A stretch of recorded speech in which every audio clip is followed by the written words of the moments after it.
Good afternoon, everyone. Today's Friday, March 15th, and it's 12 o'clock, which means I get to welcome you all to a brand new episode of Cavletics. Each week we take you behind the scenes to get a look at the inside of the athletic department here at Bossier Parish Community College. I'm your host, James Farrar, filling in for Charlie Cavell this week. Today we're going to look back and try to wrap up and put a bow on the end of the 2018-2019 Cavaliers basketball season. And to do that, we're joined by first-year guard and I was told prolific Nerf hoop dunker, Vernon Sorrell. And then, of course, there's our returning champion. And if you've ever seen the show before, you should already know this man. He just completed his third season as the Cavaliers head coach. It's Coach Chris Lovell right here for you. Thank you so much for taking the time out of your day to join us. It was a little short notice, so I really appreciate it. I just kind of wanted to jump right into the season and kind of go back to the beginning of the year. Coach, I wanted to start with you first. We were headed into your third year. Now, when you first got, or the year before you got here, there were 5 and 25, so it wasn't really good. First year, you go 10 and 21. Then you're 17 and 14 in second year. So two really big, big jumps in back-to-back years. And I know everybody always says that winning a title is the goal every year and all that, but you're really building a program from when you got here to where you started this year at. So you can't really skip to the last step in the process. And what kind of realistic goals did you have going into the season to know that you were going in the direction you still wanted to go in? Well, I think for us, it's just about getting better. Every year trying to maximize the talent we have, to bring in people who fit the culture that we're trying to build and the caliber of players that can compete at this level. This year was not a disappointment at all. We increased our win total by 2. We won 19 games this year, which is, I think I'm the first coach to have winning back-to-back seasons in about 20 years. You are, actually. And we also, had achieved our first top 25 national ranking for the first time in 2 decades. And so, we feel really good about where the program's headed, and I think we made some really good progress. Good deal. And Vernon, I know it was your first year playing college basketball, right? Out of Houston. So it was your first year. You're away from home, trying to adjust to a student athlete life. Tell us kind of what goes into a your daily day to start the year, trying to just adjust to all that as well as be a student athlete away from home. When I decided to come to this school, it was kind of difficult changing from being at home to going to a place where living with all boys, and it's kind of rough because boys aren't really the cleanest. But everything kind of felt better within the first week because Coach Lovell is a pastor.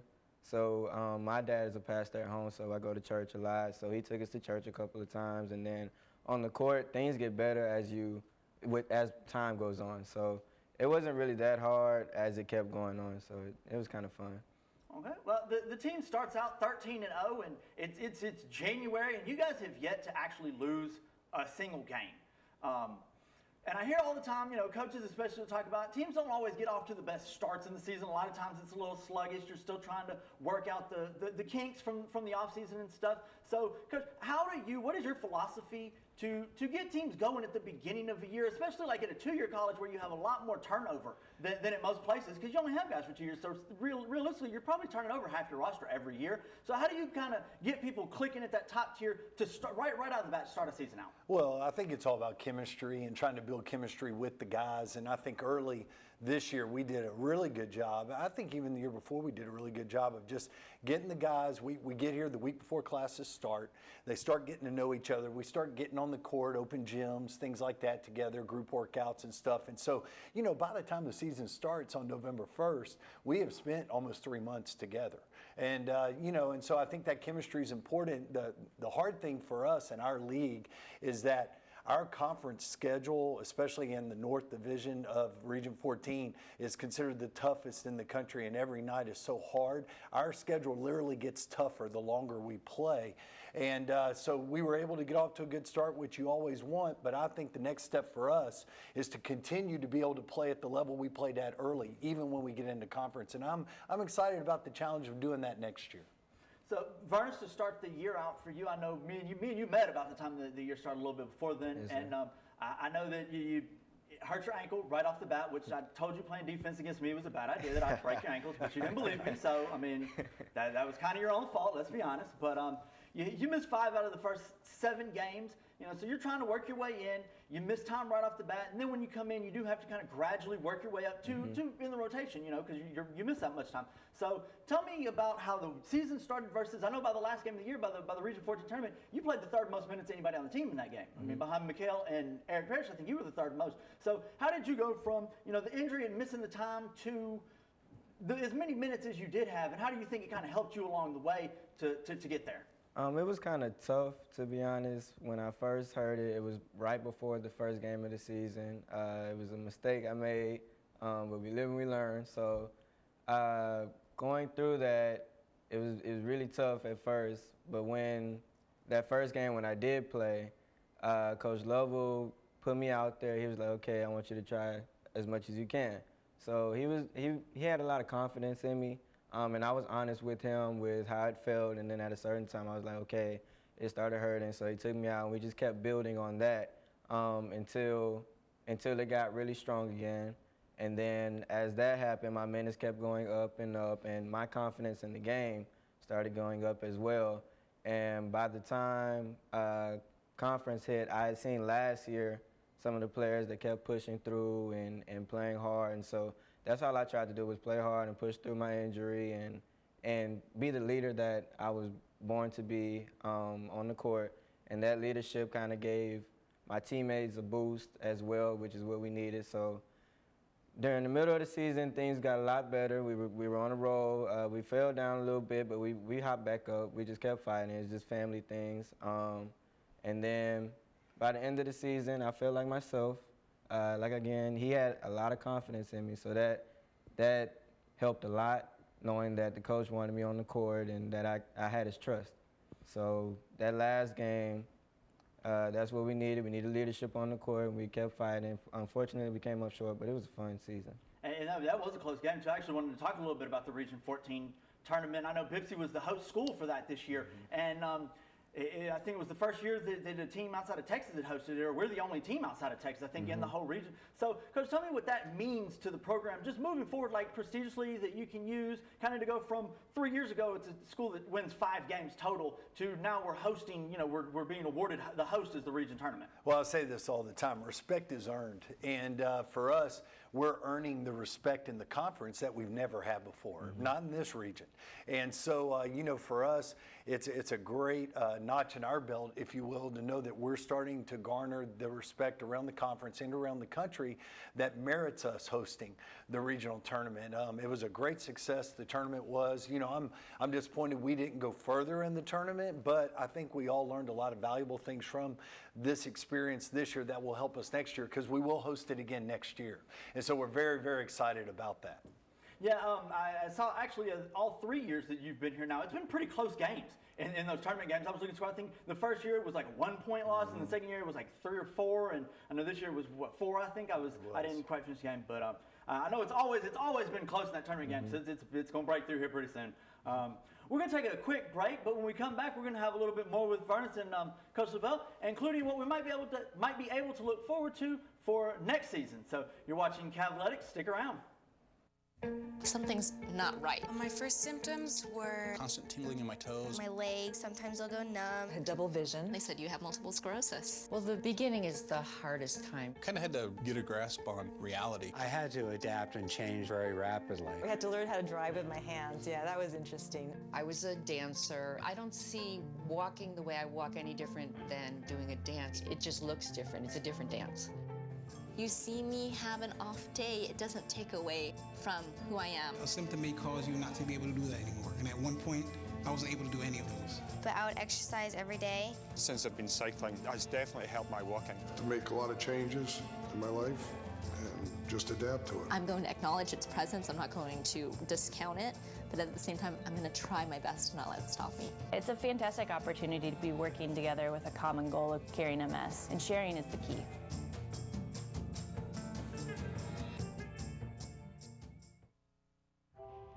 Most of my family, they never graduated high school or even let alone go to college, so I'm trying to break that barrier.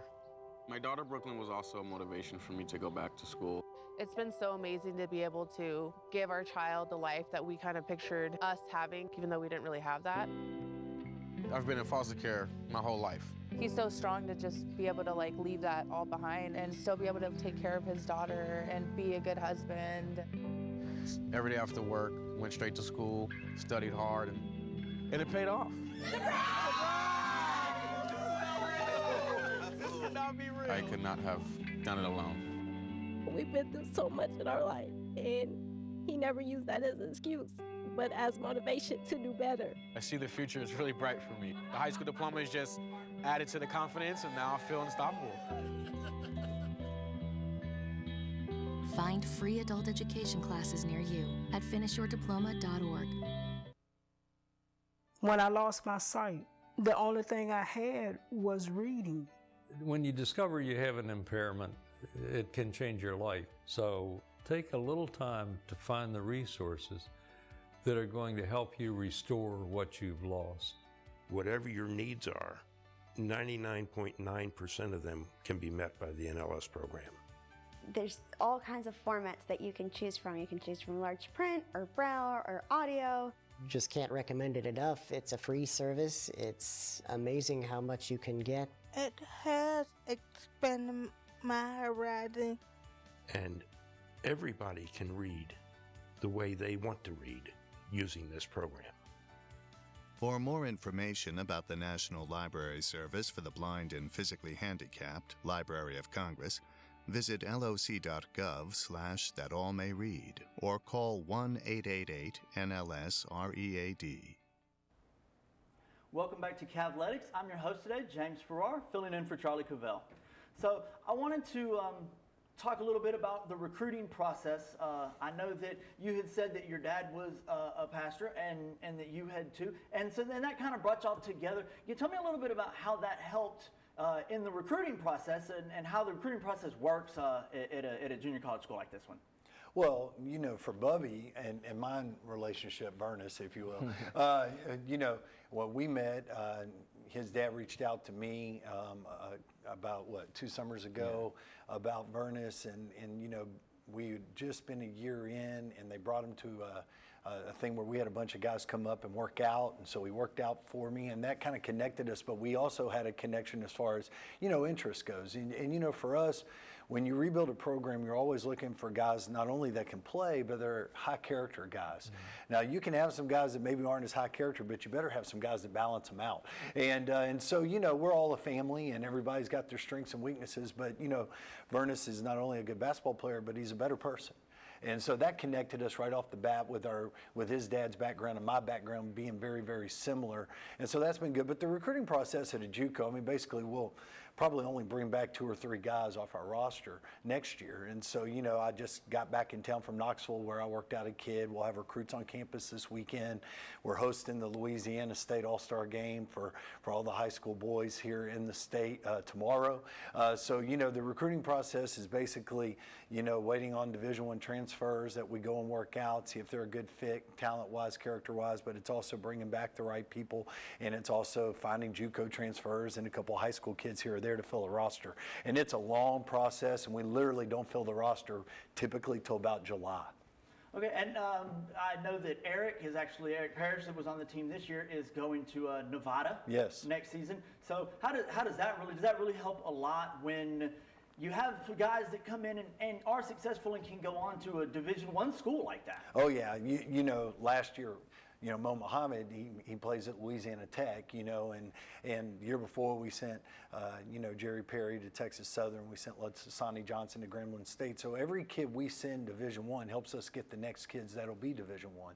And on this roster that we currently have, not only is Eric Parrish going to Nevada, but Uriel Anades signed with the Louisiana Monroe in the Sun Belt Conference. We've got 3 other guys that'll probably sign Division I scholarships here before the the late signing period in April 17th. And so, you know, we're very excited about that, but no, it helps us. Every time we send a kid Division I, it helps us get the next 4 or 5 guys that will go Division I from the next roster.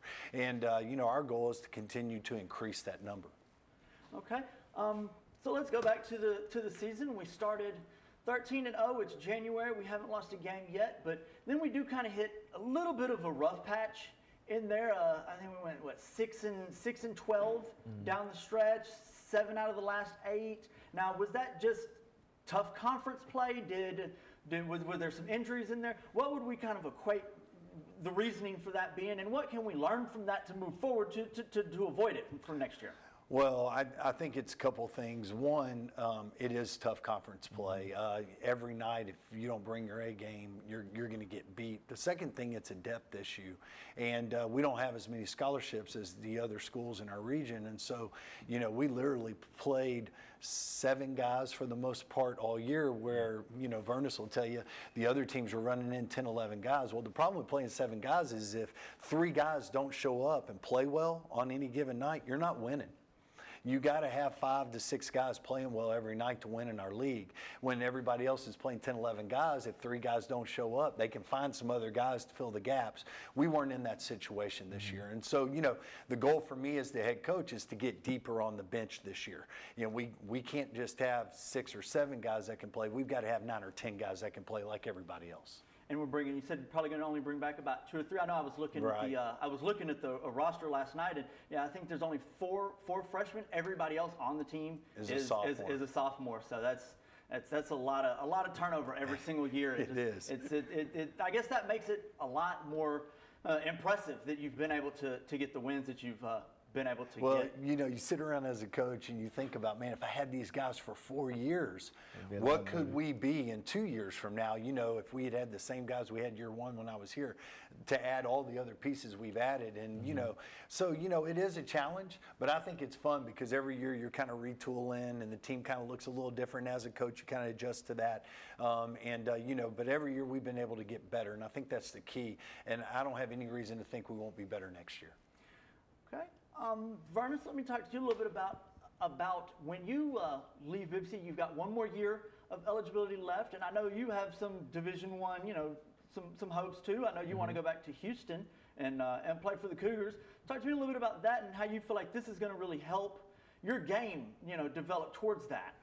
Well, I have 1 more year to play here at Bibsy, so if I decide to come back, I think that will help me a lot, knowing the system, knowing the coaches, and then knowing how it is to play. My freshman year, I redshirted, so I got to watch. This year, I got to actually play. So I feel like I've learned a lot, and I'll know a lot, especially with my leadership going into next year if I decide to come back here. But I do hope that one day I will be able to play for U of H at home. But I think if I do come back here, it'll help a lot with going to another school, whether it's U of H or another Division I school to play at, or even Division II. We've talked a couple times about Division II schools as well. It's not bad. It's just a chance to play at a higher level. So that's why we all come to junior colleges. We come to play at that next level, and I believe Coach Lovell can help me get to the next level. So I really look forward to next year. I don't really know yet which one I'll decide to do, but I know I'll have fun going into it, that I've learned a lot. So. Okay. Coach, next I wanted to ask you a little bit about the off season. I know the season just ended, and I'm sure you take a little, a second to regroup and recharge the batteries a little bit. But a lot of people think, well, it's only a 4-month season or it's only a 5-month season. It's like substitute teaching. What do they do the rest of the time? But at this level, really at any level, out of Pee Wee, it seems like it really is a year-round job. I mean, it's all year round. So go through a little bit about what you do between the end of one season and the time you're ready to tip off the next season. Well, yeah, I mean, for us, as soon as the season's over, you've got about 24 hours to kind of catch your breath, get over the disappointment. Basketball is such a humbling sport. You can be on top of the world 1 second and it can end abruptly the next. And, that's kind of what we experienced this year. But you get a second to catch your breath. But I was gone for 48 hours up above Knoxville recruiting kids. And we got a hit on a kid up there. So I went up there and worked him out. We're back this weekend with recruits coming in. So it never stops. We recruit all summer long till the end of July. The guys show up the first week of August. School starts the second week of August. And then the season starts, basically with scrimmages the 1st of October, and then our season kicks off with the first game November 1st, and it just cycles around. Now what I'll do is I'll take some some time to, I'm going to get out of the country here for a couple weeks, detox, do some mission work, try to get my mind right, kind of recharge my batteries. I'll take a little bit of a break while my assistants hold it down, but then when I get back from there, I'll be traveling and speaking and meeting kids all over the country, and that's what we're excited to do as we get ready to build this program and take the next steps next year. Okay. You mentioned earlier y'all were 19-12 this year, so again a third straight improvement, a second straight winning season. Right. So when we go back to kind of what we talked about at the beginning with the goals, the realistic goals that we set to show that we were moving the program forward. Based on the outcome, knowing the goals, how do we feel like we did? I know we didn't go as far as we wanted, sure, but would it be considered a successful season knowing that we did get better? Yeah, we had about 6 goals this year and we achieved 3 of them, mm-hmm. And I think anytime you can achieve goals, it helps you push forward. One of our goals was to, win all of our non-conference games, which we did. We were undefeated non-conference against Division I JUCOs, Division II JUCOs, and some prep schools. The other goal we had was to achieve a national ranking. We were able to do that the second week of January. The third goal we had was to be one of the top defensive teams in the country, and we were the 6th best 3-point percentage defense in the country this year. I mean, we really did a good job rebounding the ball, and so those 3 goals we met. Another one of our goals was to win 20 games, and we were 1 game short. It's like, golly, we're so close, but we'll get that next year. I feel confident of that. And then the other thing was to win the conference tournament, and we were unable to do that this year. But I feel like knowing what we know now, we'll have a better chance. That actually led me right into my last question here. I was going to say, don't know what the roster is going to completely look like next year yet. We're still working on that. But we'll assume for a second, the way you've got it pictured in your mind is what it's going to look like. Knowing that, and you kind of just answered a little bit, but knowing that the roster is going to be what you think it's going to be, is we're assuming. What are our goals next year? Kind of looking forward to 20 games, maybe a conference win. What should we look forward to next year that we think we can really hit? Based on the way you're going? No, I think we'll be a lot deeper next year, because that's my personal goal for our program, is to get a lot deeper personnel-wise, and so that should not be an issue. No one pushes themselves for this program more than I push myself, and I think that's where it starts. But we'll be deeper, we'll be longer, we'll be more athletic next year, and then that's going to allow us to compete with the teams that we struggled with matchup-wise this year. And Vernis can attest to that. I mean, those were some of the things we struggled with the teams that we didn't match up well. But we'll definitely do that. I mean, our goals are to win 20 games, to win the conference championship, and to go on and play in the national tournament next year.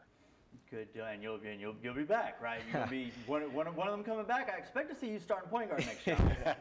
That's me personally. That's what I expect to see. Hopefully, if you don't break my ankles, I'll be able to. Well, you don't try to D me up, and you won't get your ankles broke. I mean, that's all there is to that. But that's all the time we actually have for today. Again, I would like to thank Coach Chris Lovell and Vernis Sorrell for taking the time out of their day to come sit with us and talk a little Cavaliers basketball. Thank you to everyone who tuned in as well. We're going to be off next week, as spring break means everyone gets to head home wherever that may be. I know, Vernis, you're leaving pretty much as soon as we walk out the door here to head back to Houston. So we gotta go. Everybody just be safe traveling on the road. Don't get too crazy. And we'll see you back here on Friday, March 29th for the next episode of Cavletics. Charlie should be back by then. But until then, I'm James Farrar. Y'all have a great week.